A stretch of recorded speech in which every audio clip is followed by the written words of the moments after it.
రాజయ్య గారు ఇప్పుడు కడియం శ్రీహరి గారు కూడా మాట అన్నారు, నువ్వు అప్పుడు ఫిరాయింపులను ప్రోత్సహించావు, దానికి క్షమాపణ చెప్పు, చెప్తే నేను రాజీనామా చేస్తా, ఇప్పుడంటే ఇప్పుడు రాజీనామా చేస్తా అని కేసీఆర్కి సవాల్ చేస్తున్నారు రాజయ్య గారు. ముందుగా కళ్యాణ్, అదేవిధంగా మా ఇలన్నకు నమస్కారం తెలియజేసుకుంటూ, నేను వరంగల్ నుండి మాట్లాడుతున్నా కాబట్టి మధ్య మధ్యలో డిస్టర్బ్ వద్దు. మనము ఓన్లీ ప్రజాస్వామ్యం గురించి, రాజ్యాంగం గురించి, నైతిక విలువల గురించి మాత్రమే మాట్లాడవలసిన అవసరం ఉంది. ఈరోజు కళ్యాణ్ గారు ఒకటి, మీరు మొత్తం కూడా సుదీర్ఘ జర్నలిజంలో పనిచేశారు. ఆనాడు బీఆర్ఎస్ అధికారంలో ఉన్నప్పుడు ఏ రకంగా 38 మంది ఎమ్మెల్సీలు కావచ్చు, ఎమ్మెల్యేలు కావచ్చు, పార్టీ మారి మా దగ్గరికి రావడం జరిగింది. సో చట్టంలో కొన్ని వెసులుబాట్లు ఉన్నాయి. ఏదైతే 52వ సవరణ చేసి 10th షెడ్యూల్లో పెట్టి రాజీవ్ గాంధీ గారు ఏసీ సేన్ అనే న్యాయశాఖ మంత్రి ద్వారా వెంటనే తేల్చేయాలి, కాలయాపన జరుగుతుంది, పుణ్యకాలం 5 సంవత్సరాలు పూర్తవుతుంది కాబట్టి వెంటనే తేల్చేయాలని చెప్పేసి ఆనాడున్న కాంగ్రెస్ ప్రభుత్వమే మరి కేంద్రంలో నిర్ణయం తీసుకోవడం జరిగింది. ఇంతకుముందు మీరు అప్పుడు ఏంటి అంటే 10% పార్టీ ఫిరాయించినా కూడా మరి ఆ వెసులుబాటు వాడుకోవచ్చు అని ఉంటే, వాజ్పేయి వచ్చిన తర్వాత 2/3 సభ్యులు కనుక గెలిచిన దాంట్లో ఓడిపోయిన 2/3 కనుక పార్టీ ఒక గుంపుగా ఎమ్మెల్యేలు అందరూ ఒక టీమ్గా ఏర్పడి మేము అభివృద్ధి కోసము లేదా తెలంగాణ కోసము పార్టీలో చేరుతున్నామని కనుక పోయేది ఉంటే అది చట్టానికి వ్యతిరేకం కాదు. అది చట్టము కల్పించిన ఒక వెసులుబాటు. దాన్ని ఆ రోజు 88 మంది మరి బీఆర్ఎస్ పార్టీ ఎమ్మెల్యేలు గెలిచినా కూడా వాళ్ళు అభివృద్ధి కోసం వాళ్ళు వచ్చి ఒక టీమ్గా వచ్చింది. ఎవరి ఇంటికి పోయి వాళ్ళని ఆహ్వానించలేదు. ఇవాళ దీపాదాస్ మున్షి గారు కడియం శ్రీహరి ఇంటికి పోయి పార్టీలోకి రావాలని చెప్పడం జరిగింది. అట్లాగే పోచారం శ్రీనివాసరెడ్డి ఇంటికి పోయి పార్టీలోకి రావాలని చెప్పడం జరిగింది. అనేక మంది మధ్యలో మాట్లాడకండి. సో ఆ రకంగా అనేక మందిని పార్టీలోకి రకరకాలుగా ఆహ్వానించడం జరిగింది. వాళ్ళు పార్టీలో జాయిన్ అయినప్పుడు కూడా రేవంత్ రెడ్డి రావాలని నన్ను కోరితే నేను పార్టీలో చేరాను అని చెప్పేసి కడియం శ్రీహరి గారే స్వయంగా చెప్పడం జరిగింది. సో అప్పుడు ఒకవేళ కనుక కేసీఆర్ గారు కూడా ఫిరాయింపులకు పాల్పడ్డారంటే తెలంగాణ రాష్ట్ర సాధన కోసం ఆయన ఎక్కని మెట్లు లేవు, పట్టని కాళ్ళు లేవు అన్నట్టు అనేక రకాలుగా రాజీనామాలు చేసిండు, పార్టీ మారిండు, పార్టీ కూడా పెట్టిండు. వచ్చిన వాళ్ళని కూడా ఏనాడు కూడా ప్రలోభాలకు గురి చేసో ప్రభుత్వం పడిపోతుందని చెప్పేసి ఎన్నడూ కూడా అందరినీ చేర్చుకోలే. వాళ్ళ ప్రాంత అభివృద్ధి కోసం వచ్చింది. ఒకటి, అందరికంటే ముందుగా కడియం శ్రీహరి గారి బీఆర్ఎస్ పార్టీ ఎమ్మెల్యేగా సంపత్ రెడ్డి అని జనగాం జిల్లా అధ్యక్షుడు చనిపోతే వర్ధంతి సభలో అందరికంటే ముందుగా మాట్లాడిందే కడియం శ్రీహరి గారు. ఏమని, మేము ఇప్పుడు 39 మంది ఉన్నాం, అదేవిధంగా ఎంఐఎం తర్వాత బీజేపీ కలిస్తే 15 మంది ఉన్నారు, ఒక 5-6 తీసుకుంటే వెంటనే కాంగ్రెస్ ప్రభుత్వం కూలిపోద్దని అందరికంటే మొట్టమొదటి స్టేట్మెంట్ ఇచ్చింది జనగాం బీఆర్ఎస్ కార్యాలయంలో కడియం శ్రీహరి గారే ఆ మాట ఇచ్చారు. సో ఆ రకంగా ఆయన బ్లాక్మెయిల్ చేయడము, అదేవిధంగా ఆయనను పార్టీలోకి తీసుకోవడం, అనేక సందర్భాలలో రేవంత్ రెడ్డి దగ్గర జాయిన్ అయిన వీడియోస్ ఉన్నాయి, అదేవిధంగా మున్షి దగ్గరికి పోయిన వీడియోస్ ఉన్నాయి.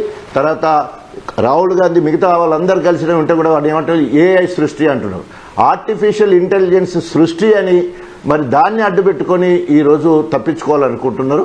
ఓకే, ఈరోజు స్పీకర్ అనేవాడు ట్రిబ్యునల్గా పార్టీలతో సంబంధం లేకుండా రాజ్యాంగబద్ధంగా ఉండి రాజ్యాంగ పరిధిలో పనిచేస్తుంటే బాగుండు. కానీ రేవంత్ రెడ్డి గారు ఏ రకంగా చిలక పలుకులు పలుకమంటే ఎమ్మెల్యేలు అట్లనే పలికింది. ఏంటంటే మేము అభివృద్ధి కోసము సీఎం దగ్గరికి పోయినాం, మేము బీఆర్ఎస్ పార్టీలో ఉన్నామని మీరు చెప్పండి అంటే అట్లనే చెప్పిండు. అదే ప్రసాద్ కుమార్ గారు, మరి ఇండివిజువల్గా రాజకీయ పార్టీలకు ఖచ్చితంగా ఉండాల్సిన ప్రసాద్ కుమార్ గారు రేవంత్ రెడ్డి రాసిచ్చిన తీర్పు చదివినట్టే అక్కడ కనబడుతూ ఉన్నది. ఎందుకంటే అన్న నేను అదే చెప్పిన కదా, మా 10 ఏళ్ల పాలన ఎట్లా జరిగిందని నేను చెప్పిన కదా. రాజకీయ మనము ప్రసాద్ కుమార్ గారు మాట్లాడకండి, నేను మాట్లాడినాక మీరు మాట్లాడండి. అదే నేను చెప్తున్నా కదా, టీడీపీకి సంబంధించిన వాళ్ళు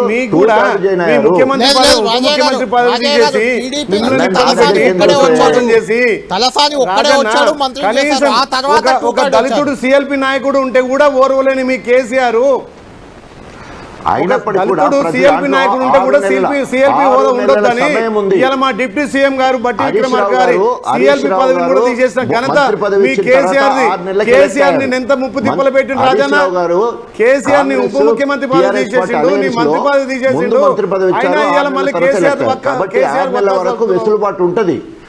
మంత్రి పదవి ఇవ్వడానికి కానీ మిగతా దానికి కానీ 6 నెలల వరకు వెసులుబాటు ఉంటుంది నెలల లోపు చట్టంలోనే. చేర్చుకున్నారు. ఆ రకంగానే హరీష్ రావు గారు కూడా మంత్రి పదవి చేశారు, ఎమ్మెల్యే కూడా కాకపోతే. అంటే మీకు తగ్గట్టు ఎవరికి తగ్గట్టు వాళ్ళు చట్టాన్ని న్యాయాన్ని 2/3 మెజార్టీ అప్పుడు వచ్చారు.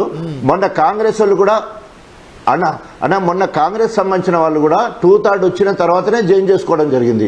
ఎవరికి వ్యక్తిగతంగా కేసీఆర్ పై కండువ కప్పిన పరిస్థితి లేదు ఎక్కడ కూడా. మీరు చూడండి మొత్తం కూడా బీఆర్ఎస్ ప్రభుత్వంలో ఎవరి దగ్గర పోయి కండువ కప్పలే.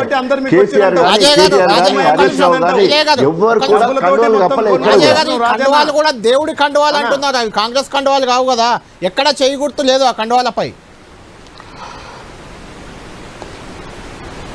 సో ఇప్పుడు కడియం శ్రీహరి ఫోటో అవుపడుతుంది, మీరు చూడండి. అది దానం నాగేందర్ కండువా అవుపడుతుంది. మీరు కూడా చెప్పండి, మీరు సీనియర్ జర్నలిస్ట్ కదా. కండువాలట అవి. అది ప్రచారం పోయినప్పుడు ఓకే ఏదైనా పర్లేదు, ఒకవేళ కనుక వాళ్ళ విఘ్నతకే వదిలేద్దాం. ఎట్లాగో ఇవాళ ప్రసాద్ కుమార్ గారు వాళ్ళకు అనుకూలంగానే తీర్పునివ్వడం జరిగింది కదా, వారికి అనుకూలంగా తీర్పునివ్వడం జరిగిందా? రేపు ప్రజల్లోకి రమ్మనండి, ఏ ముఖం పెట్టుకొని వస్తారు? బహుముఖాలు వాళ్లకు. కాంగ్రెస్ ముఖం పెట్టుకొని గన్పూర్ కాన్స్టిట్యూన్సీకి వస్తారా, లేదా బీఆర్ఎస్ ముఖం పెట్టుకొని గన్పూర్కి వస్తారా? తప్పకుండా ప్రజలు తీర్పు ఇస్తారు కదా, తప్పకుండా చూస్తాం. ఇప్పుడు చట్టాల గురించి తెలంగాణ వస్తే మన బతుకులు మారుతాయి అంటే తెలంగాణ వస్తే బతుకులు మారింది. కేసీఆర్ బతుకులు ఆ 1/2 మంది బతుకులు తప్ప ఇవ్వలేదు. ముఖ్యమంత్రి అన్నాడు, 3 ఎకరాలు అన్నాడు, ఒక దళిత ఉప ముఖ్యమంత్రి ఉంటే తీసేసిండు రాజన్న.